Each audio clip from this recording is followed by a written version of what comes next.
জুলাই মাসে ভারতের মাটিতে আফগানিস্তানের বিপক্ষে সিরিজ স্থগিত করেছে বাংলাদেশ ক্রিকেট বোর্ড। মূলত আগস্ট সেপ্টেম্বরে পাকিস্তান ও ভারতে অ্যাওয়ে সিরিজ এবং অক্টোবর থেকে ডিসেম্বরে দক্ষিণ আফ্রিকা এবং ওয়েস্ট ইন্ডিজের বিপক্ষে হোম সিরিজের ব্যস্ততার কারণে আফগানিস্তানের বিপক্ষে সিরিজটি স্থগিত করেছে বিসিবি। জুলাই মাসের শেষে এবং আগস্টের শুরুতে আফগানিস্তানের বিপক্ষে ৩ ম্যাচ ওয়ানডে ও টি-20 সিরিজ খেলার কথা ছিল টাইগারদের। এই সিরিজটি হবার কথা ছিল ভারতের মাটিতে। আফগানিস্তান ক্রিকেট বোর্ড এই সিরিজের সময়সূচিও প্রায় চূড়ান্ত করেছিল ২৫ জুলাই থেকে ৬ আগস্ট পর্যন্ত। কিন্তু ওই সময় বিরূপ আবহাওয়া ও টাইগারদের টাইট শিডিউলের কারণে আফগান ক্রিকেট বোর্ডকে এই সিরিজ স্থগিত করার অনুরোধ করেছে বিসিবি।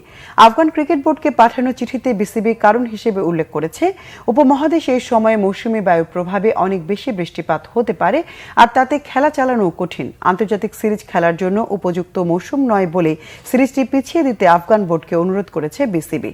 তাছাড়া আগস্টের মাঝামাঝি পাকিস্তানের বিপক্ষে ২ ম্যাচের টেস্ট সিরিজ খেলবে টাইগাররা। পাকিস্তান এ দলের বিপক্ষে ৪ দিনের একটি প্রস্তুতি ম্যাচও খেলার কথা রয়েছে বাংলাদেশ দলের। তারপর সেপ্টেম্বরে ২ ম্যাচের টেস্ট ও ৩ ম্যাচের টি-20 সিরিজ খেলতে ভারত সফর করবে টাইগাররা।